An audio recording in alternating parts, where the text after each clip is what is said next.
रक्षाबंधनाला भावाला ओवाळण्यासाठी औक्षण ताट कसा तयार करावा? रक्षाबंधन दिवशी प्रत्येक बहीण आपल्या भावाच्या दीर्घ आयुष्यासाठी त्याच्या मुनगटावर राखी बांधत असते.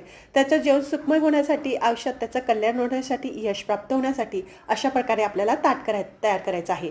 ज्या ताटामध्ये मी जे तुम्हाला दाखवत आहे ते गंध एक छोट्याशा वाटीमध्ये घेतलेला आहे. ती चांदीची वाटी आहे. नंतर खाण्यासाठी काहीतरी चिक्की घ्यायची, एक ताट घ्यायचा, सुपारी घ्यायची, नंतर अंगठी घ्यायची, 1 रुपया घ्यायचा आणि अक्षता घ्यायच्या. अक्षता पूर्ण पांढऱ्या घेऊ नका, त्याच्यामध्ये थोडी हळद किंवा कुंकू टाकायचं आहे. आणि ज्या 2 वाती तुम्हाला सांगितल्या, जीवा भावाचं प्रतीक म्हणून आपल्याला 2 वाती मिळून 1 वात तयार करायची आहे. फुलवात लावायची नाही, अशाच प्रकारे आपल्याला वात ठेवायची आहे. जो दिवा वरती असा पेटतो तसाच दिवा आपल्याला आपल्या भावाच्या औक्षण करायचं आहे त्याच्याने. आणि दुसरं म्हणजे बघा, ह्या ज्या राख्या आहे ह्या डिलोरी प्रणीत आहे.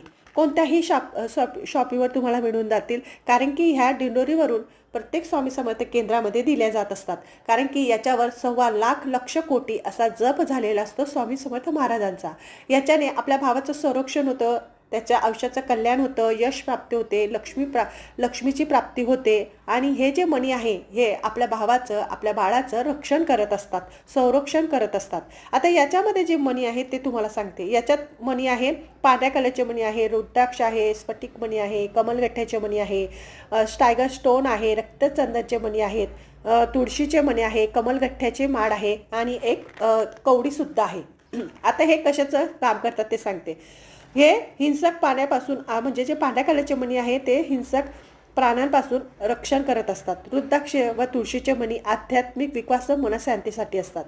नंतर क्रिस्टल जे स्फटिक क्रिस्टल ते मणी सकारात्मक ऊर्जा वाढवण्यासाठी असतात. आणि कमलगठ्ठ्याचे ते मणी असतात ते लक्ष्मी प्राप्ती करत असतात.